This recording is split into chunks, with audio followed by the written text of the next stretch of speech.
ಕೊನೆಯ ಒಂದು ಅಂಶವನ್ನು ಈ ದಿನ ನಾವು ಅಧ್ಯಯನ ಮಾಡ್ತಾ ಇದ್ದೀವಿ. ಈ ಮೊದಲು ನಾವು ಅವಿಭಕ್ತ ಕುಟುಂಬದ ಪರಿವರ್ತನೆಗೆ ಕಾರಣಗಳನ್ನು ಕುರಿತು ಅಧ್ಯಯನ ಮಾಡಿದ್ವಿ.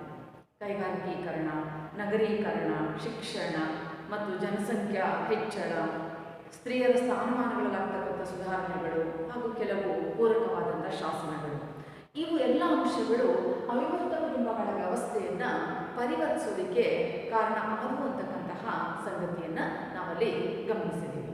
ಈ ದಿನ ನಾವು ಅಧ್ಯಯನ ಮಾಡ್ತಕ್ಕಂಥದ್ದು ಪ್ರಸ್ತುತ ಭಾರತದಲ್ಲಿ ಅವಿಭಕ್ತ ಕುಟುಂಬಗಳ ಒಂದು ಪರಿಸ್ಥಿತಿ ಅಂತಕ್ಕಂಥದ್ದು ಹೇಗಿದೆ, ಇಲ್ಲಿ ಅವಿಭಕ್ತ ಕುಟುಂಬಗಳ ಸ್ವರೂಪ ಅನ್ನುವಂತಹದ್ದು ಯಾವ ರೀತಿಯಲ್ಲಿ ಬದಲಾವಣೆಯನ್ನು ಕಾಣ್ತಾ ಬಂದಿದೆ ಎನ್ನುವಂತಹದನ್ನು ಈ ದಿನ ನಾವು ಅಧ್ಯಯನ ಮಾಡೋಣ. ಇಲ್ಲಿ ಮುಖ್ಯವಾಗಿ ಭಾರತೀಯ ಸಮಾಜಶಾಸ್ತ್ರಜ್ಞ ಐ.ಪಿ. ದೇಸಾಯಿಯವರು ಗುಜರಾತಿನ ಮಹುವಾ ಪಟ್ಟಣದ ಒಂದು ಅಧ್ಯಯನವನ್ನು ಮಾಡ್ತಕ್ಕಂತಹ ಸಂದರ್ಭದಲ್ಲಿ 1960ರ ಅವಧಿಯಲ್ಲಿ ಅವಿಭಕ್ತ ಕುಟುಂಬಗಳಲ್ಲಾದಂತಹ ಪರಿವರ್ತನೆಗಳನ್ನು, ಬದಲಾವಣೆಗಳನ್ನು ಅವರಲ್ಲಿ ಗಮನಿಸ್ತಾ ಹೋಗ್ತಾರೆ. ಅವರ ಪ್ರಕಾರ ಇಂದು 5 ರೀತಿಯ ಅವಿಭಕ್ತ ಕುಟುಂಬಗಳ ಒಂದು ವ್ಯವಸ್ಥೆ ಭಾರತೀಯ ಸಮಾಜದಲ್ಲಿ ಇದೆ ಅಂತಕ್ಕಂತಹದ್ದು ಆಗಿದೆ. ಅಂದರೆ ನಾವು ಈ ಮೊದಲು ಗಮನಿಸಿದ್ದೀವಿ, ಅವಿಭಕ್ತ ಕುಟುಂಬದಲ್ಲಿ ರಚನಾತ್ಮಕ ಬದಲಾವಣೆಗಳಾಗಿದ್ದಾವೆ. ಹಾಗೆಯೇ ಅವಿಭಕ್ತ ಕುಟುಂಬದಲ್ಲಿ ಕಾರ್ಯಾತ್ಮಕವಾದಂತಹ ಪರಿವರ್ತನೆಗಳು ಆಗಿದ್ದಾವೆ. ಆ ಎರಡು ಬಗೆಯ ಪರಿವರ್ತನೆಗಳಿಗೆ ಕಾರಣವಾದಂತಹ ಅಂಶಗಳನ್ನು ಕೂಡ ನಾವು ಗಮನಿಸಿದ್ದೀವಿ. ಈ ಎಲ್ಲವುಗಳನ್ನು ಹಿನ್ನೆಲೆಯಾಗಿಟ್ಟುಕೊಂಡು ಐ.ಪಿ. ದೇಸಾಯಿಯವರು ಇವತ್ತು ಅವಿಭಕ್ತ ಕುಟುಂಬಗಳ ಪರಿಸ್ಥಿತಿ ಹೇಗಿದೆ ಅನ್ನುವಂತಹದ್ದನ್ನು 1960ರ ಸಂದರ್ಭದಲ್ಲಿ ಅವರು ಸ್ಪಷ್ಟಪಡಿಸುವಂತಹ ಒಂದು ಪ್ರಯತ್ನವನ್ನು ಇಲ್ಲಿ ಮಾಡಿದ್ದಾರೆ. ಹಾಗಾದರೆ ಅವರ ಪ್ರಕಾರ ನಮ್ಮ ಅವಿಭಕ್ತ ಕುಟುಂಬಗಳು ಯಾವೆಲ್ಲ ರೂಪದಲ್ಲಿ ಪರಿವರ್ತನೆಗೆ ಒಳಗಾಗಿವೆ ಮತ್ತು ಹೇಗೆ ಅವುಗಳ ಸ್ವರೂಪ ಇವತ್ತು ಕಾಣ್ತಾ ಇದೆ ಎನ್ನುವಂತಹದ್ದು. ಆದರೆ ಅವರು 5 ಅಂಶಗಳನ್ನು ಹೇಳುವಾಗ, ಒಂದು, ಶೂನ್ಯ ಅವಿಭಕ್ತ ಕುಟುಂಬಗಳು, ಕಡಿಮೆ ಪ್ರಮಾಣದ ಅವಿಭಕ್ತ ಕುಟುಂಬ, ಉನ್ನತ ಮಟ್ಟದ ಜಂಟಿತನದ ಅವಿಭಕ್ತ ಕುಟುಂಬ, ಅತಿ ಉನ್ನತ ಜಂಟಿತನದ ಅವಿಭಕ್ತ ಕುಟುಂಬ ಮತ್ತು ಅತ್ಯುನ್ನತ ಜಂಟಿತನದ ಅವಿಭಕ್ತ ಕುಟುಂಬ. ಇವೆಲ್ಲವೂ ಅವಿಭಕ್ತ ಕುಟುಂಬಗಳೇ. ಆದರೆ ಬದಲಾದ ಪರಿಸ್ಥಿತಿಯಲ್ಲಿ ಅವಿಭಕ್ತ ಕುಟುಂಬದ ಕೆಲವು ಅಂಶಗಳನ್ನು ಒಳಗೊಂಡಂತೆ ಇರತಕ್ಕಂತಹ ಇವುಗಳ ಒಂದು ಹಿನ್ನೆಲೆಯನ್ನು ಇಲ್ಲಿ ಮುಖ್ಯವಾಗಿ ಅವರು ಗಮನಿಸ್ತಾ ಇದ್ದಾರೆ. ಹಾಗಾದರೆ ಐ.ಪಿ. ದೇಸಾಯಿಯವರು ಬದಲಾದಂತಹ ಭಾರತೀಯ ಸಮಾಜದ ವ್ಯವಸ್ಥೆಯಲ್ಲಿ ಅವಿಭಕ್ತ ಕುಟುಂಬಗಳ ಒಂದು ಸಂದರ್ಭ ಹೇಗೆ ಭಿನ್ನವಾಗ್ತಾ ಬಂದಿದೆ ಮತ್ತು ಹೇಗೆ ಇಲ್ಲಿ ಬದಲಾವಣೆಗಳು ಆಗಿವೆ ಅಂತಕ್ಕಂಥದ್ದು. ಬಹುಶಃ ನಾವಿಲ್ಲಿ ಒಂದು ಅಂಶವನ್ನು ಗಮನದಲ್ಲಿಟ್ಕೊಳ್ಬೇಕಾಗುತ್ತೆ. ಒಂದು ಕಾಲದಲ್ಲಿ ಇರಾವತಿ ಕಾಲದವರು ಏನು ಹೇಳ್ತಾ ಇದ್ರು, ಭಾರತೀಯ ಕುಟುಂಬಗಳೆಂದರೆ ಅವೆಲ್ಲ ಅವಿಭಕ್ತ ಕುಟುಂಬಗಳೇ ಆಗಿದ್ವು ಅಂತಕ್ಕಂಥ. ಆದರೆ ಕಾಲಾನಂತರದಲ್ಲಿ ಪರಿವರ್ತನೆಗಳು ಆಗ್ತಾ ಬಂದಂತೆ ಇಲ್ಲಿ ಅನೇಕ ಬದಲಾವಣೆಗಳು ಆಗಿ ಹೋಗಿವೆ. ಅದಕ್ಕೆ ಸಂಬಂಧಪಟ್ಟಂತೆ ನಾವು ರಚನಾತ್ಮಕ, ಕಾರ್ಯಾತ್ಮಕ ಬದಲಾವಣೆಗಳನ್ನು ಕೂಡ ಗಮನಿಸಿದ್ದೀವಿ. ಆದರೆ ಇನ್ನು ಕೆಲವು ಚಿಂತಕರ ಅಭಿಪ್ರಾಯ ಏನಿದೆ, ಭಾರತೀಯ ಕುಟುಂಬಗಳು ಇವತ್ತು ಅವಿಭಕ್ತ ಕುಟುಂಬದ ಸ್ವರೂಪವನ್ನು ಹೊಂದಿಲ್ಲದೆ ಇರಬಹುದು. ಆದರೆ ಎಲ್ಲ ಭಾರತೀಯ ಕುಟುಂಬಗಳ ಮೇಲೆ ಅವಿಭಕ್ತ ಕುಟುಂಬಗಳ ಒಂದು ನೆರಳು ಅಂತಕ್ಕಂಥದ್ದು ಇದೆ. ಅವಿಭಕ್ತ ಕುಟುಂಬಗಳು ಇವತ್ತು ಪರಿವರ್ತನೆ ಆಗಿವೆ, ಆದರೆ ಎಲ್ಲ ಭಾರತೀಯ ಕುಟುಂಬಗಳ ಮೇಲೆ ಅವಿಭಕ್ತ ಕುಟುಂಬಗಳ ಒಂದು ನೆರಳು, ಒಂದು ಛಾಯೆ ಅಂತಕ್ಕಂಥದ್ದು ಇದೆ. ಅಂದರೆ ಎಲ್ಲೋ ಒಂದು ಕಡೆ ನಾವು ಅದು ವಿಭಕ್ತ ಕುಟುಂಬ, ಅದು ಅಣುಕುಟುಂಬವೇ ಆಗಿದ್ರು ಅದರಲ್ಲಿ ಕೆಲವು ಮಟ್ಟಿಗಾದರೂ ಕೆಲವು ಸಂಗತಿಗಳನ್ನಾದರೂ ನಾವು ಅವಿಭಕ್ತ ಕುಟುಂಬದ ಸ್ವರೂಪದಲ್ಲಿ ಕಾಣ್ತೀವಿ. ಆ ರೀತಿಯಾಗಿ ಭಾರತೀಯ ಸಮಾಜ ಅಂತಕ್ಕಂಥದ್ದು ಅಷ್ಟು ಸುಲಭವಾಗಿ ಅವಿಭಕ್ತ ಕುಟುಂಬದ ಪರಂಪರೆಯಿಂದ ಹೊರಗುಳಿಲಿಕ್ಕೆ ಸಾಧ್ಯ ಇಲ್ಲ ಅಂತಕ್ಕಂತಹ ಕೆಲವು ಅಭಿಪ್ರಾಯಗಳು ಕೂಡ ಇಲ್ಲಿ ಇದೆ. ಅದಕ್ಕೆ ಪೂರಕವಾಗಿ ನಾವು ಆ ಅವಿಭಕ್ತ ಕುಟುಂಬಗಳಲ್ಲಿ ಕಾಣ್ತಾ ಬರ್ತಕ್ಕಂತಹ ಅಂಶಗಳನ್ನು, ವ್ಯತ್ಯಾಸಗಳನ್ನು ಇಲ್ಲಿ ನೋಡೋದಾದರೆ, ಮೊದಲನೇದು ಶೂನ್ಯ ಅವಿಭಕ್ತ ಕುಟುಂಬ ಅಂತಕ್ಕಂಥ. ಇಲ್ಲಿ ಶೂನ್ಯ ಅವಿಭಕ್ತ ಕುಟುಂಬ ಅಂತ ಹೇಳಿದ್ರೆ ಅವಿಭಕ್ತ ಕುಟುಂಬ ಸಂಪೂರ್ಣವಾಗಿ ಬದಲಾವಣೆಯನ್ನು ಹೊಂದಿರತಕ್ಕಂಥದ್ದು. ಅಂದರೆ ಅವಿಭಕ್ತ ಕುಟುಂಬದ ಯಾವ ಅಂಶಗಳು, ಯಾವ ಲಕ್ಷಣಗಳು ಅಲ್ಲಿ ನಮಗೆ ಕಂಡು ಬರ್ತಾ ಇಲ್ಲ. ಅಲ್ಲಿ ಅವಿಭಕ್ತ ಕುಟುಂಬದ ಒಂದು ಸ್ವರೂಪ ಅಂತಕ್ಕಂಥದ್ದು ಇಲ್ಲ ಅಂತಕ್ಕಂಥದ್ದನ್ನು ನಾವು ಶೂನ್ಯ ಅವಿಭಕ್ತ ಕುಟುಂಬದ ರೂಪದಲ್ಲಿ ನೋಡ್ತೇವೆ. ಹಾಗೆಯೇ ಎರಡನೆಯದು ಕಡಿಮೆ ಪ್ರಮಾಣದ ಅವಿಭಕ್ತ ಕುಟುಂಬ. ನೋಡಿ, ಇಲ್ಲಿ ಕಡಿಮೆ ಪ್ರಮಾಣದ ಅವಿಭಕ್ತ ಕುಟುಂಬ ಅಂತ ಹೇಳಿದ್ರೆ ಪರಸ್ಪರ ಹಕ್ಕು ಬಾಧ್ಯತೆಗಳನ್ನು ಪೂರೈಸುವ ಸಂಬಂಧಗಳು. ಸ್ವಲ್ಪ ಪ್ರಮಾಣ, ಕಡಿಮೆ ಪ್ರಮಾಣ ಅಂದರೆ ಪೂರ್ತಿ ಅವಿಭಕ್ತ ಕುಟುಂಬ ಅಲ್ಲ ಮತ್ತು ಪೂರ್ತಿ ಬದಲಾಗಿಯೂ ಇಲ್ಲ. ಅದಕ್ಕೆ ಬದಲಾಗಿ ಇಲ್ಲಿ ನಾವು ಪರಸ್ಪರ ಹಕ್ಕು ಬಾಧ್ಯತೆಗಳನ್ನು ಪೂರೈಸತಕ್ಕಂತಹ ಸಂಬಂಧಗಳ ಚೌಕಟ್ಟಿಗೆ ಈ ಕಡಿಮೆ ಪ್ರಮಾಣದ ಅವಿಭಕ್ತ ಕುಟುಂಬಗಳನ್ನು ನೋಡ್ತೀವಿ. ಅಂದರೆ ಕೆಲವು ಅಂಶಗಳಿದ್ದಾವೆ, ಪರಸ್ಪರ ಹಕ್ಕು ಬಾಧ್ಯತೆಗಳನ್ನು ಪೂರೈಸಿಕೊಳ್ತಕ್ಕಂಥದ್ದು, ಹಕ್ಕು ಬಾಧ್ಯತೆಗಳ ಒಂದು ಅರಿವು ಅಂತಕ್ಕಂಥದ್ದು ಅವ್ರಿಗಿರ್ತಕ್ಕಂಥದ್ದು. ಇಂತಹವುಗಳನ್ನು ಹೊಂದಿರತಕ್ಕಂತಹ ಅವಿಭಕ್ತ ಕುಟುಂಬಗಳು ಕೂಡ ಇದ್ದಾವೆ ಎನ್ನುವುದು ಅವರ ಒಂದು ಅಭಿಪ್ರಾಯ ಆಗಿದೆ. ಮತ್ತೊಂದು ಉನ್ನತ ಮಟ್ಟದ ಅವಿಭಕ್ತ ಕುಟುಂಬ. ನೋಡಿ, ಇಲ್ಲಿ ಉನ್ನತ ಮಟ್ಟದ ಜಂಟಿತನದ ಅವಿಭಕ್ತ ಕುಟುಂಬ ಅಂತಕ್ಕಂಥದ್ದು.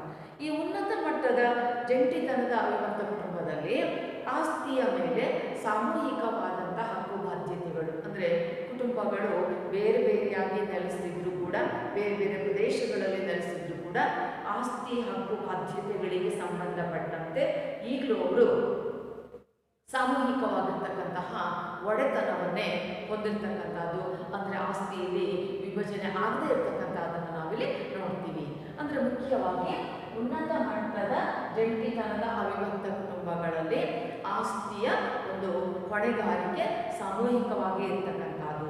ಪರಸ್ಪರ ಹಕ್ಕು ಬಾಧ್ಯತೆಗಳ ಜೊತೆಗೆ ಆಸ್ತಿಯ ಒಡೆತನದಲ್ಲಿ ನಾವು ಸಮಾನವಾಗಿರ್ತಕ್ಕಂತಹ ಒಡೆತನದ ಒಂದು ಪರಿಕಲ್ಪನೆ ಇರ್ತಕ್ಕಂಥದ್ದು. ಅಂದರೆ ಆಸ್ತಿಯಲ್ಲಿ ಹಂಚಿಕೆ ಆಗಿಲ್ಲ, ವಿಭಜನೆ ಆಗಿಲ್ಲ, ಹಾಗೆ ಬೇರೆ ಬೇರೆ ಕೆಲಸಗಳಲ್ಲಿ ತೊಡಗಿಕೊಂಡಿದ್ದಾರೆ, ಬೇರೆ ಬೇರೆ ಮನೆಗಳಲ್ಲಿ ವಾಸ ಮಾಡ್ತಾ ಇರ್ತಕ್ಕಂಥದ್ದನ್ನು ನಾವಿಲ್ಲಿ ಮುಖ್ಯವಾಗಿ ನೋಡಬಹುದು. ಮತ್ತೊಂದು ಅತಿ ಉನ್ನತ ಜಂಟಿತನದ ಅವಿಭಕ್ತ ಕುಟುಂಬ. ಇಲ್ಲಿ ಅತಿ ಉನ್ನತ ಜಂಟಿತನದ ಅವಿಭಕ್ತ ಕುಟುಂಬ ಅಂತ ಹೇಳಿದಾಗ ಇವು ಸಾಧಾರಣವಾದಂತಹ ಅವಿಭಕ್ತ ಕುಟುಂಬಗಳು. ಅಂದರೆ ಅವಿಭಕ್ತ ಕುಟುಂಬದ ಹೆಚ್ಚು ಲಕ್ಷಣಗಳನ್ನು ಇವುಗಳು ಒಳಗೊಂಡಿರ್ತಕ್ಕಂಥದ್ದು. ಸಾಧಾರಣವಾದಂತಹ ಅವಿಭಕ್ತ ಕುಟುಂಬಗಳು ಅಂತ ಹೇಳಿದ್ರೆ ಇಲ್ಲಿ ಮುಖ್ಯವಾಗಿ ಅತಿ ಉನ್ನತ ಜಂಟಿತನ ಅಂತ ಹೇಳಿದಾಗ ಅವಿಭಕ್ತ ಕುಟುಂಬದ ಹೆಚ್ಚು ಲಕ್ಷಣಗಳು ಇಲ್ಲಿದ್ದಾವೆ. ಸಾಧಾರಣವಾಗಿರ್ತಕ್ಕಂಥದ್ದು ಅಂದರೆ ಅವಿಭಕ್ತ ಕುಟುಂಬದ ಎಲ್ಲ ಲಕ್ಷಣಗಳು ತಕ್ಕ ಮಟ್ಟಿಗೆ ಬದಲಾಗದೆ ಇಲ್ಲಿ ಇದ್ದಾವೆ ಎನ್ನುವಂತಹದನ್ನು ಸೂಚಿಸ್ತಕ್ಕಂತಹದ್ದು ಅತಿ ಉನ್ನತ ಜಂಟಿತನದ ಅವಿಭಕ್ತ ಕುಟುಂಬ. ಇನ್ನು ಕೊನೆಯದು ಅತ್ಯುನ್ನತ ಜಂಟಿತನದ ಅವಿಭಕ್ತ ಕುಟುಂಬ. ಇದು ಮಾತ್ರ ಸಾಂಪ್ರದಾಯಿಕವಾಗಿ ಅವಿಭಕ್ತ ಕುಟುಂಬ, ಅಂದರೆ ಪೂರ್ಣ ಪ್ರಮಾಣದ ಅವಿಭಕ್ತ ಕುಟುಂಬ. ನೋಡಿ, ಮೊದಲನೇದು ಅವಿಭಕ್ತ ಕುಟುಂಬ ಅಲ್ಲದೆ ಇರತಕ್ಕಂಥದ್ದು, ಕೊನೆಯದು ಸಂಪೂರ್ಣವಾಗಿರ್ತಕ್ಕಂಥ ಅವಿಭಕ್ತ ಕುಟುಂಬ. ಉದಾಹರಣೆಗೆ ನಾವು ಲೋಕೂರ್ನಲ್ಲಿ ಇರ್ತಕ್ಕಂತಹ ನರಸಿಂಗನವರ ಅವಿಭಕ್ತ ಕುಟುಂಬವನ್ನು ಏನು ಅಧ್ಯಯನ ಮಾಡಿದ್ರೆ ಆ ಥರದ ಅಂಶಗಳನ್ನು ಅತ್ಯುನ್ನತ ಜಂಟಿತನದ ಅವಿಭಕ್ತ ಕುಟುಂಬಗಳಲ್ಲಿ ಮುಖ್ಯವಾಗಿ ನೋಡ್ತೀವಿ. ಅಂದರೆ ಈ 5 ಅಂಶಗಳನ್ನು, ಈ 5 ಪ್ರಕಾರಗಳನ್ನು ಅವರಿಲ್ಲೇನು ವಿಶ್ಲೇಷಣೆ ಮಾಡ್ತಾರೆ ಅವುಗಳನ್ನು ನಾವು ಗಮನಿಸಿದಾಗ ಇಲ್ಲಿ ಆಗಿರ್ತಕ್ಕಂಥ ಬದಲಾವಣೆಗಳು, ಆಗ್ತಾ ಇರ್ತಕ್ಕಂತಹ ಬದಲಾವಣೆ ಒಳಪಡದೆಯೂ ಮೊದಲಿನಂತೆ ಇರ್ತಕ್ಕಂಥ ಕುಟುಂಬಗಳು, ಈ ರೀತಿಯ 5 ಅಂಶಗಳನ್ನು ಬಹಳ ಪ್ರಮುಖವಾಗಿ IP ದೇಸಾಯಿಗಳು ಇಲ್ಲಿ ತಿಳಿಸಿರ್ತಕ್ಕಂಥದ್ದನ್ನು ನಾವು ನೋಡ್ತೀವಿ. ನೋಡಿ, ಮತ್ತೊಮ್ಮೆ ಗಮನಿಸಿ, ಶೂನ್ಯ ಅವಿಭಕ್ತ ಕುಟುಂಬ ಅಂದರೆ ಅಲ್ಲಿ ಅವಿಭಕ್ತ ಕುಟುಂಬ ಇಲ್ಲ, ಅಂದರೆ ಸಂಪೂರ್ಣವಾಗಿ ನಮ್ಮ ಅವಿಭಕ್ತ ಕುಟುಂಬಗಳು ಬದಲಾಗಿವೆ, ಅಲ್ಲಿ 2 ಕುಟುಂಬಗಳಿದ್ದಾವೆ, ಅವಿಭಕ್ತ ಕುಟುಂಬಗಳು ಇಲ್ಲ.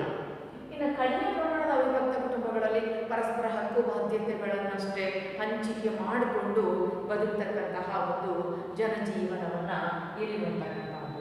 ಇನ್ನು ಉನ್ನತ ಮಟ್ಟದ ಜಂಟಿತನದ ಅವಿಭಕ್ತ ಕುಟುಂಬಗಳಲ್ಲಿ ಬಹಳ ಮುಖ್ಯವಾಗಿ ನಾವು ಆಸ್ತಿ ಮತ್ತು ಸಾಮೂಹಿಕವಾಗಿರ್ತಕ್ಕಂತಹ ಒಡೆತನ, ಸಹಭಾಗಿತ್ವ ಇವುಗಳಲ್ಲಿ ಮೊದಲಿದ್ದಂತಹ ಅಂಶಗಳನ್ನೇ ಉಳಿಸ್ಕೊಂಡಿರ್ತಕ್ಕಂಥದ್ದು. ಇನ್ನು ಉಳಿದಂಥ ಜಂಟಿತನದ ಅವಿಭಕ್ತ ಕುಟುಂಬಗಳಲ್ಲಿ ಅವು ಸಾಧಾರಣವಾಗಿರ್ತಕ್ಕಂತಹ ಅವಿಭಕ್ತ ಕುಟುಂಬಗಳಲ್ಲಿ ಅಲ್ಲೂ ಕೆಲವು ಪರಿವರ್ತನೆಗಳು ಆಗಿದ್ದಾವೆ. ಅಂದರೆ ಸರಳ ಮತ್ತು ಸಾಧಾರಣವಾಗಿರ್ತಕ್ಕಂಥ ಅವಿಭಕ್ತ ಕುಟುಂಬಗಳು ಅಲ್ಲಿದ್ದಾವೆ. ಇನ್ನು ಅತ್ಯುನ್ನತ ಜಂಟಿತನದ ಅವಿಭಕ್ತ ಕುಟುಂಬಗಳ ಬಗ್ಗೆ ಬಂದಾಗ ಅಲ್ಲಿ ಅವು ಸಂಪೂರ್ಣವಾಗಿ ಅವಿಭಕ್ತ ಕುಟುಂಬಗಳೇ. ಅಂದರೆ ಕಡಿಮೆ ಸಂಖ್ಯೆಯಲ್ಲಾದರೂ ಆಗಿರ್ಬೋದು, ಅವುಗಳು ಸಂಪೂರ್ಣವಾಗಿ ಅವಿಭಕ್ತ ಕುಟುಂಬದ ಲಕ್ಷಣಗಳನ್ನೇ ಒಳಗೊಂಡಿರ್ತಕ್ಕಂತಹ ಅಂಶಗಳಾಗಿ ಕಂಡು ಬರ್ತಾ ಇದೆ ಅಂತಕ್ಕಂಥದ್ದನ್ನು ಇಲ್ಲಿ ನೋಡ್ತೀವಿ. ಈ ರೀತಿಯ ಅಂಶಗಳನ್ನು IP ದೇಸಾಯಿಯವರು ಗುಜರಾತಿನ ಮಹುವಾ ಪಟ್ಟಣಕ್ಕೆ ಸಂಬಂಧಪಟ್ಟಂಥ ಅಧ್ಯಯನದಲ್ಲಿ 1960ರ ಸಂದರ್ಭದಲ್ಲಿ ಈ ಥರದ ಒಂದು ಅಂಶಗಳನ್ನು ಸ್ಪಷ್ಟಪಡಿಸಿದ್ದಾರೆ.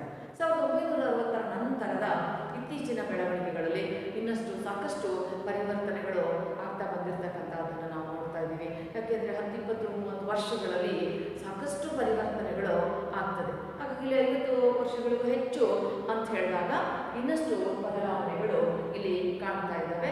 ಅಂದರೆ ಅವಿಭಕ್ತ ಕುಟುಂಬ ರಚನಾತ್ಮಕವಾಗಿಯೂ ಬದಲಾಗಿದೆ, ಕಾರ್ಯಾತ್ಮಕವಾಗಿಯೂ ಅಲ್ಲಿ ಪರಿವರ್ತನೆಗಳು ಆಗ್ತಾ ಆಗಿರ್ತಕ್ಕಂಥದ್ದನ್ನು ನಾವು ಮುಖ್ಯವಾಗಿ ಇಲ್ಲಿ ಗಮನಿಸ್ತಾ ಹೋಗ್ಬೋದು. ಅಂತೆಯೇ ನಮ್ಮ ಕುಟುಂಬಗಳ ಮೇಲೆ ಅವಿಭಕ್ತ ಕುಟುಂಬಗಳ ಛಾಯೆ ಇದೆ, ನೆರಳಿದೆ. ಅಂದರೆ ಅವತ್ತಿದ್ದಂತಹ ಪರಸ್ಪರ ಹಕ್ಕು ಬಾಧ್ಯತೆಗಳು, ಇವುಗಳ ಪರಸ್ಪರ ಕಾಳಜಿ ಮಾಡ್ತಕ್ಕಂಥದ್ದು, ಈ ಅಂಶಗಳೇನಿದ್ದಾವೆ ಇವು ಸಂಪೂರ್ಣವಾಗಿ ಬದಲಾವಣೆಗೆ ಒಳಪಟ್ಟಿಲ್ಲ. ಹಾಗೆ ಬದಲಾವಣೆಗೆ ಒಳಪಡದೇ ಇರತಕ್ಕಂತಹ ರೀತಿಯಲ್ಲೂ ಇವತ್ತಿನ ಕುಟುಂಬಗಳ ಒಂದು ವ್ಯವಸ್ಥೆ ಇರ್ತಕ್ಕಂಥದ್ದು ಇದೆ. ಹಾಗಾಗಿ ಇವತ್ತಿಗೂ ಕೂಡ ಪಾಶ್ಚಿಮಾತ್ಯರಿಗೆ ಭಾರತೀಯ ಕುಟುಂಬಗಳ ಬಗ್ಗೆ ಒಂದು ವಿಶೇಷವಾಗಿರ್ತಕ್ಕಂತಹ ಕುತೂಹಲ ಇದೆ. ಅಂದರೆ ಅವರು ಇವತ್ತು ಅವಿಭಕ್ತ ಕುಟುಂಬಗಳನ್ನು ನೋಡಿದ್ದೇ ಇರ್ಬೋದು, ಇಲ್ಲದೇ ಇರ್ಬೋದು. ಅಂದರೆ ಆ ಅವಿಭಕ್ತ ಕುಟುಂಬಗಳಿದ್ದಾಗಿರ್ತಕ್ಕಂತಹ ಅನೇಕ ಸನ್ನಿವೇಶಗಳು ಇವತ್ತಿನ ಅನೇಕ ಭಾರತೀಯ ಕುಟುಂಬಗಳಲ್ಲಿ ಇರ್ತಕ್ಕಂಥದ್ದನ್ನು ನಾವಿಲ್ಲಿ ನೋಡ್ತೀವಿ. ಈ ರೂಪದಲ್ಲಿ ಈ ಒಂದು ಇಡೀ ಅಧ್ಯಾಯದಲ್ಲಿ ಅವಿಭಕ್ತ ಕುಟುಂಬಗಳನ್ನು ಕುರಿತಾಗಿ ನಾವು ಮುಖ್ಯವಾಗಿ ಇಲ್ಲಿ ಅಧ್ಯಯನವನ್ನು ಮಾಡ್ತೀವಿ.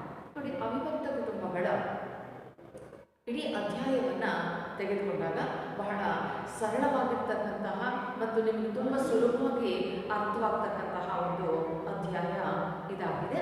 ಇಲ್ಲಿ ನೀವು ಅನೇಕ ಸಂಗತಿಗಳನ್ನು ಕುರಿತು ಅಧ್ಯಯನ ಮಾಡ್ತೀರಿ. ಇರಾವತಿ ಕಾರ್ವೆಯವರ ವ್ಯಾಖ್ಯೆಯಿಂದ ಹಿಡಿದು ಬದಲಾಗ್ತಾ ಬಂದಂತಹ ಅವಿಭಕ್ತ ಕುಟುಂಬಗಳ ಪರಂಪರೆಯವರೆಗೂ ಕೂಡ ನೀವಿಲ್ಲಿ ಗಮನಿಸ್ತೀರಿ. ಮುಖ್ಯವಾಗಿ ಕಿನ್ಶಿಪ್ ಆರ್ಗನೈಸೇಷನ್ ಇನ್ ಇಂಡಿಯಾ ಅಂತಕ್ಕಂತಹ ಕೃತಿಯಲ್ಲಿ ಇರಾವತಿ ಕಾರ್ವೆಯವರು ಅವಿಭಕ್ತ ಕುಟುಂಬವನ್ನು ವ್ಯಾಖ್ಯಾನಿಸ್ತಾರೆ. ರಕ್ತ ಸಂಬಂಧಿಗಳ ಸಮೂಹ ಒಂದೇ ಮನೆಯಲ್ಲಿ ವಾಸಿಸುತ್ತಾ, ಒಂದೇ ಅಡಿಗೆ ಮನೆಯಲ್ಲಿ ಒಂದೇ ಒಲೆಯಲ್ಲಿ ತಯಾರಾದ ಆಹಾರವನ್ನು ಸೇವಿಸುತ್ತಾ, ಆಸ್ತಿಯಲ್ಲಿ ಸಾಮೂಹಿಕವಾದಂಥ ಒಡೆತನವನ್ನು ಹೊಂದಿ ಒಂದೇ ರೀತಿಯ ಧಾರ್ಮಿಕ ವಿಧಿವಿಧಾನಗಳಲ್ಲಿ ಪಾಲ್ಗೊಳ್ಳುತ್ತಾ ಬಂದಿದ್ದಲ್ಲಿ ಅದು ಅವಿಭಕ್ತ ಕುಟುಂಬ ಅಂತ ಹೇಳಿ ಕರೀತಾರೆ. ಇಲ್ಲಿ 3-4 ತಲೆಮಾರಿಗಿಂತ ಹೆಚ್ಚು ಸದಸ್ಯರು ಈ ಒಂದು ಕುಟುಂಬದಲ್ಲಿರ್ತಕ್ಕಂಥದ್ದು. ಆ ಕಾರಣಕ್ಕಾಗಿ ಹೆನ್ರಿ ಮೇನ್ ಅವರು ಭಾರತದ ಅವಿಭಕ್ತ ಕುಟುಂಬವನ್ನು ಮಹಾಮನೆ, ಬೃಹತ್ ಮನೆ ಅಂತ ಹೇಳಿ ಕರೀತಾರೆ. ಯಾಕೆಂದರೆ ಅಷ್ಟೊಂದು ಪ್ರಮಾಣದಲ್ಲಿ 3-4 ತಲೆಮಾರುಗಳಿಗೂ ಹೆಚ್ಚು ಸದಸ್ಯರು ಅಂತ ಹೇಳಿದಾಗ ಇಲ್ಲಿ 100, 150, 200 ಸದಸ್ಯರುಗಳನ್ನು ಒಳಗೊಂಡಂತಹ ಕುಟುಂಬಗಳು ಇಲ್ಲಿ ನಮಗೆ ಮುಖ್ಯವಾಗ್ತವೆ.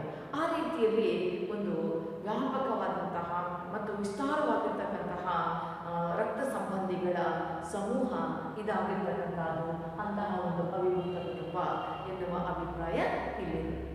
ಹಾಗೆಯೇ ನಾವು ಇರಾವತಿ ಕಾರ್ವೆಯವರ ವಾಕ್ಯವನ್ನು ತಿಳಿಸಿ ಅಂತ ಹೇಳಿ ಬಹಳಷ್ಟು 2 ಅಂಕಗಳಿಗೆ ಈ ಒಂದು ಪ್ರಶ್ನೆ ಅಂತಕ್ಕಂಥದ್ದು ಬಂದಿದೆ. ಮತ್ತು ಅವಿಭಕ್ತ ಕುಟುಂಬದ ಲಕ್ಷಣಗಳು, ಇಲ್ಲಿ 9 ಲಕ್ಷಣಗಳನ್ನು ನಾವು ಮುಖ್ಯವಾಗಿ ನೋಡ್ತೀವಿ. 10 ಅಂಕಗಳಿಗೆ, ಕೆಲವು ಸಾರಿ 5 ಅಂಕಗಳಿಗೂ ಈ ಪ್ರಶ್ನೆಯನ್ನು ಕೇಳಲಾಗಿದೆ, 5 ಲಕ್ಷಣಗಳನ್ನು ತಿಳಿಸಿ ಅಂತ ಹೇಳಿದ್ದ. ಇನ್ನು ಉಳಿದಂತೆ ಅಷ್ಟು ಲಕ್ಷಣಗಳನ್ನು 10 ಅಂಕಗಳಿಗೆ ಸಾಕಷ್ಟು ಸಂದರ್ಭದಲ್ಲಿ ಈ ಒಂದು ಪ್ರಶ್ನೆ ಬಂದಿರತಕ್ಕಂಥದ್ದನ್ನು ನಾವು ನೋಡ್ತೀವಿ. ಅವಿಭಕ್ತ ಕುಟುಂಬಗಳಲ್ಲಿ ಇರ್ತಕ್ಕಂತಹ ಲಕ್ಷಣಗಳು ಅಂದರೆ ಒಂದೇ ರಕ್ತ ಸಂಬಂಧಿಗಳ ಸಮೂಹ ಅಂತಕ್ಕಂಥದ್ದು, ತಲೆಮಾರುಗಳ ಸಮಾವೇಶ ಅಂತಕ್ಕಂಥದ್ದು, ಕೊನೆಯಲ್ಲಿ ಪರಸ್ಪರ ಹಕ್ಕು ಬಾಧ್ಯತೆಗಳು ಅಥವಾ ಕರ್ತನ ಅಧಿಕಾರ, ಈ ಎಲ್ಲ ಅಂಶಗಳನ್ನು ಒಳಗೊಂಡಂತೆ ಇರ್ತಕ್ಕಂಥದ್ದು. ನೋಡಿ, ಇಲ್ಲಿ ಇರಾವತಿ ಕಾರ್ವೆಯವರ ವ್ಯಾಖ್ಯೆಯಲ್ಲಿ ಇರುವಂತೆಯೇ ಅನೇಕ ಲಕ್ಷಣಗಳು, ಒಂದೇ ಮನೆಯಾಗಿರ್ಬೋದು, ಒಂದೇ ಅಡಿಗೆ ಮನೆಯಾಗಿರ್ಬೋದು, ಒಂದೇ ಧಾರ್ಮಿಕ ವಿಧಿವಿಧಾನಗಳಾಗಿರ್ಬೋದು, ಸಾಮೂಹಿಕವಾದಂಥ ಆಸ್ತಿ ಆಗಿರ್ಬೋದು, ಕರ್ತನ ನಿರ್ವಹಣಾಧಿಕಾರ ಆಗಿರ್ಬೋದು, ಪರಸ್ಪರ ಹಕ್ಕು ಬಾಧ್ಯತೆಗಳಾಗಿರ್ಬೋದು, ಈ ಎಲ್ಲ ಅಂಶಗಳು ಆ ಒಂದು ವ್ಯಾಖ್ಯೆಯಲ್ಲಿ ಏನು ಕಂಡು ಬರ್ತವೆ, ಅವು ಇಡೀ ಅವಿಭಕ್ತ ಕುಟುಂಬದ ಲಕ್ಷಣಗಳಾಗಿ ನಮಗಿಲ್ಲಿ ಗೋಚರ ಆಗ್ತವೆ. ಆ ರೂಪದಲ್ಲಿ ಅವಿಭಕ್ತ ಕುಟುಂಬದ ಲಕ್ಷಣಗಳನ್ನು ನೋಡ್ತೀವಿ. ಇನ್ನು 100 ವರ್ಷಗಳ ಕಾಲ ಭಾರತೀಯ ಸಮಾಜದಲ್ಲಿ ಅವಿಭಕ್ತ ಕುಟುಂಬಗಳಿದ್ದವು ಅಂತ ಹೇಳಿದ್ರೆ ಅದಕ್ಕೆ ಮುಖ್ಯವಾದಂಥ ಕಾರಣ ಅವಿಭಕ್ತ ಕುಟುಂಬದ ಅನುಕೂಲಗಳು, ಮೆರಿಟ್ಸ್ ಆಫ್ ಜಾಯಿಂಟ್ ಫ್ಯಾಮಿಲಿ ಅಂತಕ್ಕಂಥದ್ದು. ಅವಿಭಕ್ತ ಕುಟುಂಬದ ಅನುಕೂಲ, ಇಲ್ಲಿ ಅನುಕೂಲ ಮತ್ತು ಅನಾನುಕೂಲ ಎರಡರಲ್ಲಿ ಒಂದು ಪ್ರಶ್ನೆ ಸಾಮಾನ್ಯವಾಗಿರ್ತದೆ. 5 ಅಂಕಗಳ ಒಂದು ಪ್ರಶ್ನೆ ಇದು. ಅವಿಭಕ್ತ ಕುಟುಂಬದಲ್ಲಿ ಏನೆಲ್ಲ ಅನುಕೂಲಗಳಿವೆ ಮತ್ತು ಹಾಗೆಯೇ ಅವಿಭಕ್ತ ಕುಟುಂಬದ ಅನಾನುಕೂಲಗಳು, ಡಿಮೆರಿಟ್ಸ್ ಆಫ್ ಜಾಯಿಂಟ್ ಫ್ಯಾಮಿಲಿ. ಇಲ್ಲಿ ಹೇಗೆ ಅನುಕೂಲಗಳಿಗೂ ಅದೇ ರೀತಿ ಅವುಗಳು ಬದಲಾವಣೆ ಆಗೋದು. ಇಷ್ಟೆಲ್ಲ ವ್ಯವಸ್ಥಿತ ರೂಪದಲ್ಲಿ ಏನು ಬದಲಾವಣೆಗಳಾಗ್ತಾ ಬಂದವು, ಈ ರೀತಿಯ ಒಂದು ಪರಿಸ್ಥಿತಿ ಕಾಣ್ತಾ ಇದೆ. ಇದಕ್ಕೆ ಪ್ರಮುಖವಾಗಿ ಅವಿಭಕ್ತ ಕುಟುಂಬಗಳಲ್ಲಿದ್ದಂತಹ ಅನಾನುಕೂಲಗಳು ಕೂಡ ಕಾರಣ ಆಗಿರಬಹುದು ಎನ್ನುವಂಥದ್ದನ್ನು ನಾವಲ್ಲಿ ನೋಡ್ತೀವಿ. ಜೊತೆಗೆ ಅವಿಭಕ್ತ ಕುಟುಂಬದ ಪರಿವರ್ತನೆಗಳು, ಅಲ್ಲಿ ಪರಿವರ್ತನೆಗಳಾಗ್ಬಿಟ್ಟಿದೆ. ಯಾವ ರೂಪದಲ್ಲಿ ಪರಿವರ್ತನೆಗಳಾಗಿದೆ? ನಮ್ಮ ಅವಿಭಕ್ತ ಕುಟುಂಬದ ರಚನೆಯಲ್ಲಿ ಪರಿವರ್ತನೆಗಳಾಗಿವೆ, ಸ್ಟ್ರಕ್ಚರಲ್ ಚೇಂಜಸ್ ಅಂತ ಹೇಳ್ತಾರೆ. ಹಾಗೆಯೇ ಅವಿಭಕ್ತ ಕುಟುಂಬದ ಕಾರ್ಯಾತ್ಮಕ ಪರಿವರ್ತನೆಗಳು, ಫಂಕ್ಷನಲ್ ಚೇಂಜಸ್ ಅಂತ ಹೇಳ್ತಾ ಇದ್ದೀವಿ, ಅವುಗಳು ಕೂಡ ಇಲ್ಲಿ ಬದಲಾಗಿರ್ತಕ್ಕಂಥದ್ದನ್ನು ನಾವಿಲ್ಲಿ ಮುಖ್ಯವಾಗಿ ನೋಡ್ತೀವಿ.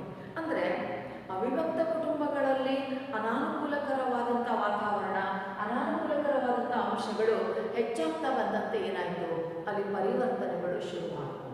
ಆ ಪರಿವರ್ತನೆಗಳು ಶುರುವಾದಾಗ ನಮ್ಮ ಅವಿಭಕ್ತ ಕುಟುಂಬದ ರಚನೆ ಹೇಗಿತ್ತು, ಆ ಮೂಲ ರಚನೆಯಲ್ಲಿ ಅನೇಕ ಬದಲಾವಣೆಗಳಾದವು. ಯಾವಾಗ ಅಲ್ಲಿ ಆ ರಚನೆಯಲ್ಲಿ ಬದಲಾವಣೆಗಳಾದವು, ಅದು ಮುಂದೆ ಅವಿಭಕ್ತ ಕುಟುಂಬ ನಿರ್ವಹಿಸತಕ್ಕಂತಹ ಕಾರ್ಯವಿಧಾನಗಳ ಮೇಲೂ ಕೂಡ ಅದರ ಒಂದು ಪ್ರಭಾವ ಅಂತಕ್ಕಂಥದ್ದು ಉಂಟಾಯಿತು. ಆ ಕಾರ್ಯಾತ್ಮಕ ಪರಿವರ್ತನೆಗಳನ್ನು ಕೂಡ ನಾವಿಲ್ಲಿ ಮುಖ್ಯವಾಗಿ ನೋಡ್ತೀವಿ.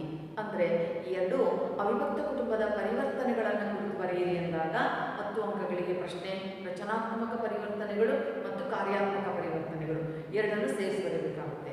ಕೆಲವು ಸಾರಿ ರಚನಾತ್ಮಕ ಪರಿವರ್ತನೆಗಳನ್ನೇ 10 ಅಂಕಗಳಿಗೆ 1-2 ಬಾರಿ ಕೇಳಲಾಗಿದೆ. ಇನ್ನು ಕಾರ್ಯಾತ್ಮಕ ಪರಿವರ್ತನೆಗಳನ್ನು 5 ಅಂಕಗಳ ಒಂದು ಪ್ರಶ್ನೆ ವ್ಯಾಪ್ತಿಯಲ್ಲಿ ಬರ್ತಕ್ಕಂಥದ್ದು. ಹೀಗೆ ಅವಿಭಕ್ತ ಕುಟುಂಬದ ಪರಿವರ್ತನೆಗಳನ್ನು ಕುರಿತು ನಾವಿಲ್ಲಿ ಅಧ್ಯಯನವನ್ನು ಮಾಡ್ತೇವೆ. ಹಾಗೆಯೇ ಈ ಪರಿವರ್ತನೆಗಳೇನಾಗಿದೆ, ಇದಕ್ಕೆ ಏನು ಕಾರಣಗಳು, ಬಹಳ ಮುಖ್ಯವಾಗಿ ಇದು ಕೂಡ 10 ಅಂಕಗಳ ಪ್ರಶ್ನೆ. ಯಾಕೆ ಅವಿಭಕ್ತ ಕುಟುಂಬಗಳು ಪರಿವರ್ತನೆ ಆದವು, ವಾಟ್ ಆರ್ ದ ರೀಸನ್ಸ್? ಇಲ್ಲಿ ಅವಿಭಕ್ತ ಕುಟುಂಬದ ಪರಿವರ್ತನೆಗೆ ಕಾರಣಗಳು ನೋಡಿ. ಈ ಒಂದು ಟೈಟ್ಲನ್ನು, ಪ್ರಶ್ನೆಯನ್ನು ಸರಿಯಾಗಿ ಅರ್ಥ ಮಾಡ್ಕೊಳ್ಬೇಕು. ಅವಿಭಕ್ತ ಕುಟುಂಬದ ಪರಿವರ್ತನೆಗೆ ಏನು ಕಾರಣಗಳು ಬಂದವು? ಇಲ್ಲಿ ಕೈಗಾರಿಕೆಗಳ ಬೆಳವಣಿಗೆ ಆಗಿರ್ಬೋದು, ನಗರೀಕರಣ ಆಗ್ತಕ್ಕಂಥದ್ದಾಗಿರ್ಬೋದು, ಆಧುನಿಕ ಶಿಕ್ಷಣ ಆಗಿರ್ಬೋದು, ಅಥವಾ ಸ್ತ್ರೀಯರ ಸ್ಥಾನಮಾನದಲ್ಲಾಗ್ತಕ್ಕಂಥ ಪರಿವರ್ತನೆಗಳಾಗಿರ್ಬೋದು, ಅಥವಾ ನಮ್ಮ ಗ್ರಾಮಗಳ ಮೇಲೆ, ಅವಿಭಕ್ತ ಕುಟುಂಬಗಳ ಮೇಲೆ ಜನಸಂಖ್ಯಾ ಒತ್ತಡ ಹೆಚ್ಚಾಗಿರ್ಬೋದು, ಮತ್ತು ಬ್ರಿಟಿಷರ ಕಾಲವನ್ನು ಒಳಗೊಂಡಂತೆ ನಂತರ ಸ್ವತಂತ್ರ ಭಾರತದಲ್ಲಿ ಜಾರಿಗೆ ಬಂದಂಥ ಕೆಲವು ಕಾನೂನುಗಳು, ಇವೆಲ್ಲವುಗಳು ಅವಿಭಕ್ತ ಕುಟುಂಬಗಳ ಒಂದು ಪರಿಸ್ಥಿತಿಯನ್ನು, ಒಂದು ವ್ಯವಸ್ಥೆಯನ್ನು ಬದಲಾಯಿಸೋದಕ್ಕೆ ಪ್ರಮುಖವಾಗಿ ಇವುಗಳು ಕಾರಣ ಆಗಿದ್ದಾವೆ. ಅಂತಹ ಅವಿಭಕ್ತ ಕುಟುಂಬದ ಪರಿವರ್ತನೆಗೆ ಕಾರಣಗಳನ್ನು ನೀವು 10 ಅಂಕಗಳ ವ್ಯಾಪ್ತಿಯಲ್ಲಿ ಕೂಡ ಗಮನಿಸಬೇಕಾಗುತ್ತೆ. ಹಾಗಾಗಿ ಇಲ್ಲಿ ಅವಿಭಕ್ತ ಕುಟುಂಬ ಅಂತಕ್ಕಂಥದ್ದು ಬದಲಾವಣೆ ಆಗೋದಕ್ಕೆ ಸಾಕಷ್ಟು ಅವಕಾಶಗಳು ಅಂತಕ್ಕಂಥದ್ದು ಇಲ್ಲಿ ಆಗ್ತಾ ಬಂದಂಥದ್ದನ್ನು ನೋಡ್ತೀವಿ. ಈ ರೀತಿಯ ಅಂಶಗಳು ಮತ್ತು ಹಾಗೆ ಬದಲಾವಣೆ ಆಗ್ತಾ ಬಂದಿದ್ರೂ ಕೂಡ ಎಲ್ಲ ಒಂದು ಸಾರಿ ಕೆಲವು ಸಂದರ್ಭದಲ್ಲಿ ನಾವು ಅತ್ಯುನ್ನತ ಜಂಟಿತನದ ಅವಿಭಕ್ತ ಕುಟುಂಬಗಳು ಅಥವಾ ಅತಿ ಉನ್ನತ ಜಂಟಿತನದ ಅವಿಭಕ್ತ ಕುಟುಂಬಗಳು ಅಂದಾಗ ಸಾಧಾರಣ ಅವಿಭಕ್ತ ಕುಟುಂಬದ ಲಕ್ಷಣಗಳನ್ನು ಹೊಂದಿರತಕ್ಕಂಥ ಕೆಲವು ಕುಟುಂಬಗಳಿದ್ದಾವೆ.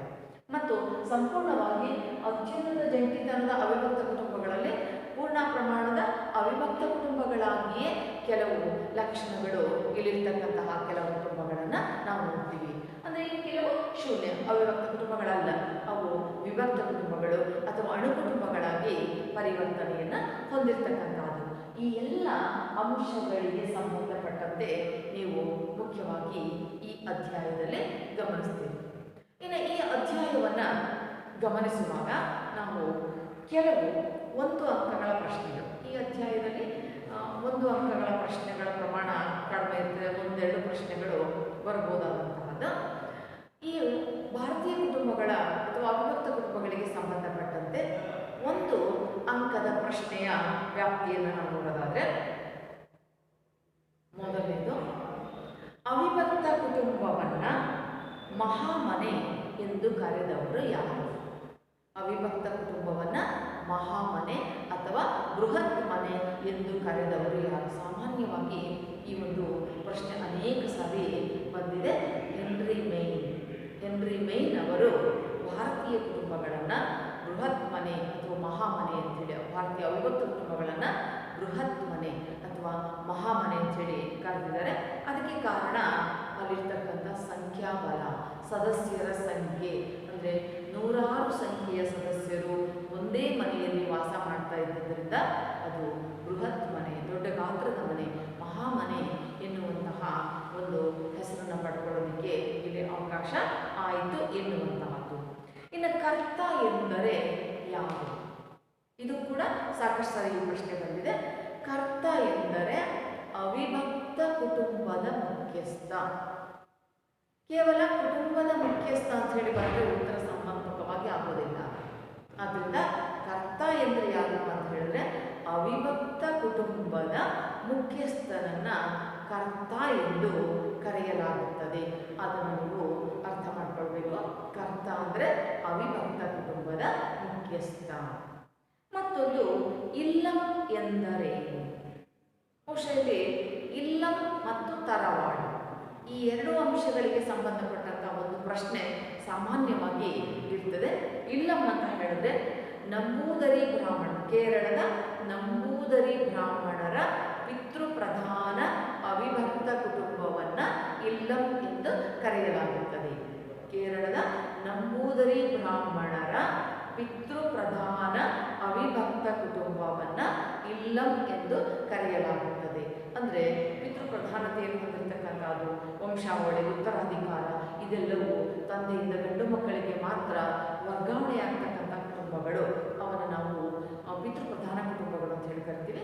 ಆ ಥರದ ಕುಟುಂಬಗಳು ನಂಬೂದರಿ ಬ್ರಾಹ್ಮಣರಲ್ಲಿರ್ತಕ್ಕಂತಹ ಅವಿಭಕ್ತ ಕುಟುಂಬಗಳನ್ನು, ಪಿತೃಪ್ರಧಾನ ಅವಿಭಕ್ತ ಕುಟುಂಬಗಳನ್ನು ನಾವು ಇಲ್ಲಿ ಇಲ್ಲಂ ಅಂತ ಹೇಳಿ ಕರೀತೀವಿ. ಮತ್ತೊಂದು ತರವಾಡು ಎಂದರೆ ಕೇರಳದ ನಾಯರುಗಳ ಮಾತೃಪ್ರಧಾನ ಅವಿಭಕ್ತ ಕುಟುಂಬವನ್ನು ತರವಾಡು ಎಂದು ಕರೆಯಲಾಗುತ್ತದೆ. ಕೇರಳದ ನಾಯರುಗಳ ಮಾತೃಪ್ರಧಾನ ಅವಿಭಕ್ತ ಕುಟುಂಬವನ್ನು ತರವಾಡು ಎಂದು ಕರೆಯಲಾಗುತ್ತದೆ. ನೋಡಿ, ಇಲ್ಲಿ 2 ಅಂಶಗಳಿದ್ದಾವೆ. ಒಂದು ನಂಬೂದರಿ ಬ್ರಾಹ್ಮಣರ ಪಿತೃಪ್ರಧಾನ ಅವಿಭಕ್ತ ಕುಟುಂಬ, ಅದು ಇಲ್ಲಂ.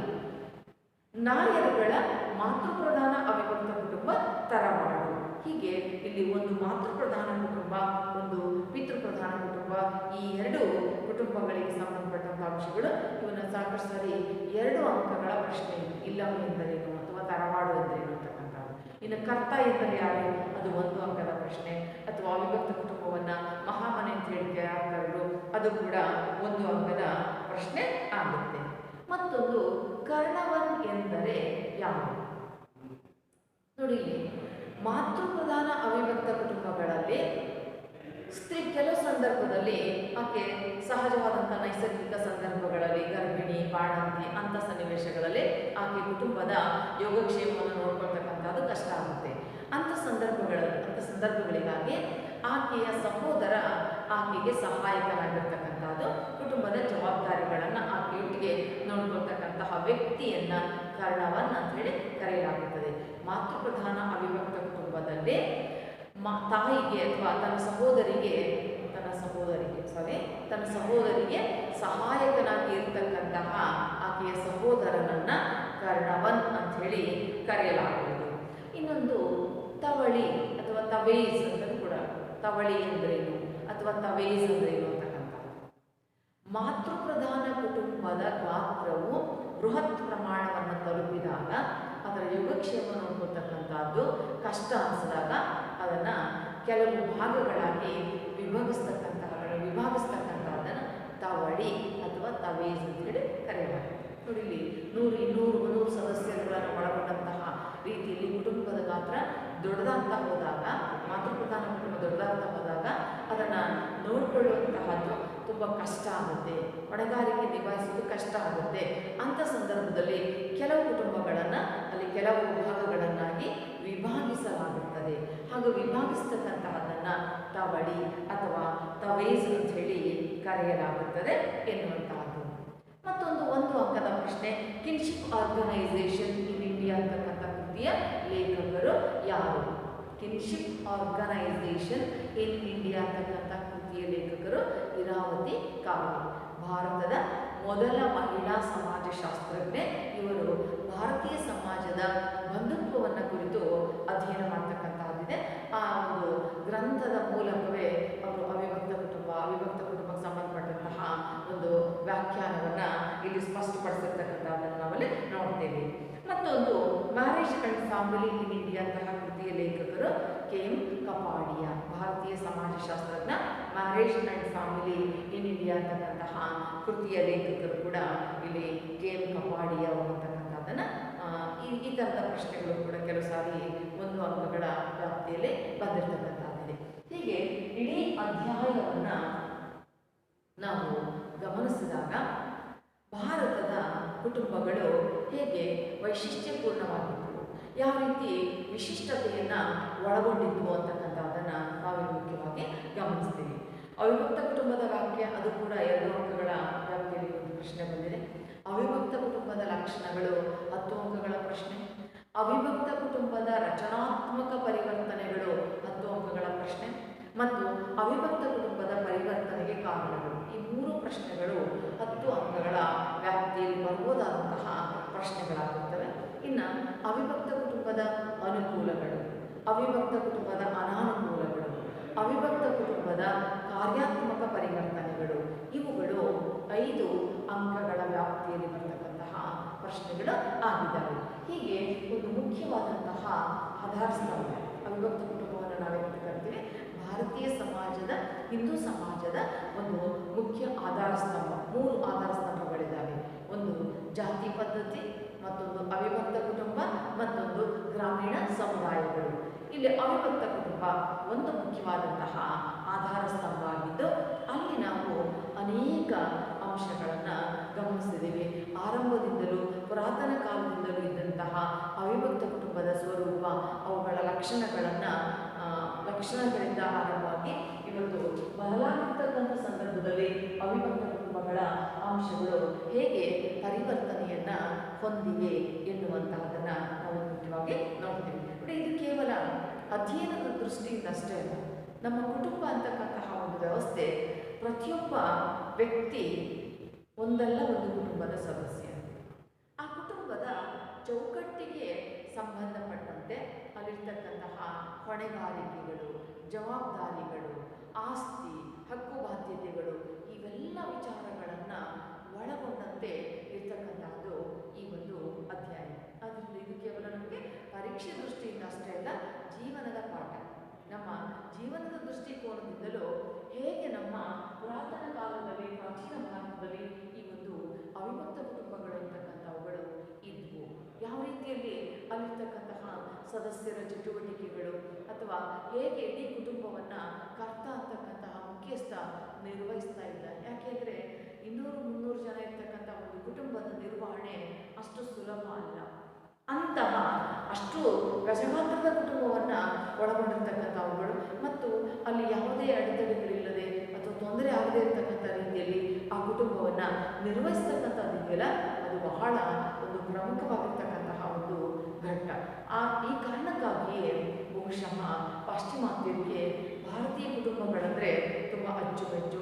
ಹೇಗೆ ಅವರು ಇಷ್ಟೊಂದು ಸದಸ್ಯರುಗಳನ್ನು ಒಳಗೊಂಡಂತೆ ಅವರು ನಿಭಾಯಿಸ್ತಾರೆ ಅಥವಾ ಇಲ್ಲಿ ಒಂದು ಅವುಗಳ ನಿರ್ವಹಣೆ ಕೂಡ ಎಷ್ಟು ಮುಖ್ಯ ಆಗ್ತಾ ಇದೆ ಎನ್ನುವಂಥ ಸಂಗತಿಯನ್ನು ಇಲ್ಲಿ ನಾವು ನೋಡಲಾಗ್ತದೆ ಅಥವಾ ಅಂತಹದನ್ನು ಅವರು ವಿಶ್ಲೇಷಣೆ ಮಾಡ್ತಾರೆ. ಹೀಗಾಗಿ ನಮ್ಮ ಅಧ್ಯಯನದ ದೃಷ್ಟಿಯಿಂದ, ಪರೀಕ್ಷೆ ದೃಷ್ಟಿಯಿಂದ ಮತ್ತು ನಮ್ಮ ಸಾಮಾನ್ಯವಾದಂತಹ ಜ್ಞಾನದ ದೃಷ್ಟಿಯಿಂದಲೂ ಅವಿಭಕ್ತ ಕುಟುಂಬ ಅಂತಕ್ಕಂತಹ ಅಧ್ಯಾಯ ಅತ್ಯಂತ ಮಹತ್ವವನ್ನು ಪಡ್ಕೊಂಡಿರ್ತಕ್ಕಂತಹ ಒಂದು ಅಧ್ಯಾಯ ಆಗಿದೆ. ನಮ್ಮ ಮೊದಲೇ ಹೇಳಿದಾಗೆ ಇದು ಸರಳವಾದಂತಹ ವಿಚಾರಗಳನ್ನು ಒಳಗೊಂಡ ಬರೋದ್ರಿಂದ 1, 2, 5, 10 ಎಲ್ಲ ಪ್ರಶ್ನೆಗಳ ವ್ಯಾಪ್ತಿಯಲ್ಲೂ ಈ ಅಂಶಗಳು ಈ ಒಂದು ಅಧ್ಯಾಯದ ಪ್ರಶ್ನೆಗಳು ಬರೋದ್ರಿಂದ ಪರೀಕ್ಷೆಯ ದೃಷ್ಟಿಯಿಂದಲೂ ಕೂಡ ಬಹಳ ಮುಖ್ಯವಾದಂತಹ ಒಂದು ಅಧ್ಯಾಯ ಅಂತ ಹೇಳಿ ಭಾವಿಸಿ ನೀವು ಇದರ ಒಂದು ಅಧ್ಯಯನವನ್ನು ಮಾಡಬೇಕಾಗುತ್ತೆ. ಕೊನೆಯಲ್ಲಿ ಈ ಎಲ್ಲ ಪರಿವರ್ತನೆಗಳಾಗ್ತಾ ಬಂದು ಈ ಪ್ರಕಾರಗಳಿಗೆ ಅವಿಭಕ್ತ ಕುಟುಂಬಗಳು ನಿಂತಿರ್ತಕ್ಕಂಥದ್ದನ್ನು ನಾವು ನೋಡ್ತೀವಿ. ಕೆಲವು ಪ್ರಮಾಣದಲ್ಲಿ ಅತ್ಯುನ್ನತ ಜಂಟಿತನದ ಅವಿಭಕ್ತ ಕುಟುಂಬಗಳು ಇವತ್ತು ಭಾರತೀಯ ಸಮಾಜದಲ್ಲಿ ಇದ್ದಾವೆ. ಇನ್ನು ಉಳಿದಂತೆ ಎಲ್ಲವೂ ಕೂಡ ಶೂನ್ಯ ಅವಿಭಕ್ತ ಕುಟುಂಬದ ಪ್ರಕಾರಗಳು ಹೆಚ್ಚು. ಮತ್ತು ಈ ಭಾಗದಲ್ಲಿ ಬರ್ತಕ್ಕಂಥವುಗಳು ಅಲ್ಲಲ್ಲಿ ಪ್ರಾತಿನಿಧಿಕವಾಗಿ ಇರಬಹುದು. ಹೆಚ್ಚಾಗಿರ್ತಕ್ಕಂಥದ್ದು ಶೂನ್ಯ ಅವಿಭಕ್ತ ಕುಟುಂಬಗಳು ಮತ್ತು ಕಡಿಮೆ ಸಂಖ್ಯೆಯಲ್ಲಿರ್ತಕ್ಕಂಥದ್ದು ಅತ್ಯುನ್ನತ ಜಂಟಿತನದ ಅವಿಭಕ್ತ ಕುಟುಂಬಗಳು. ಮತ್ತು ಈ 3 ಪ್ರಮಾಣಗಳಲ್ಲಿ ಅಲ್ಲಲ್ಲಿ ನಾವು ವ್ಯತ್ಯಾಸಗಳು, ಪ್ರಾದೇಶಿಕ ಹಿನ್ನೆಲೆಯಲ್ಲಿ ವ್ಯತ್ಯಾಸಗಳಿರ್ತಕ್ಕಂಥದ್ದನ್ನು ನೋಡ್ತೀವಿ. ಹೀಗೆ ಪರೀಕ್ಷೆ ದೃಷ್ಟಿಯಿಂದ ಮತ್ತು ಜೀವನದ ದೃಷ್ಟಿಯಿಂದಲೂ ಕೂಡ ನಮಗೆ ಸಾಮಾಜಿಕ ಮೌಲ್ಯಗಳನ್ನು ಕಲಿಸ್ತಕ್ಕಂತಹ ಒಂದು ಅವಿಭಕ್ತ ಕುಟುಂಬ, ಅದರ ಬಗೆಗಿನ ಜ್ಞಾನ ಅತ್ಯಂತ ಮಹತ್ವವನ್ನು ಪಡೆದಿರ್ತಕ್ಕಂತಹ ಅಧ್ಯಾಯ ಇದಾಗಿದೆ.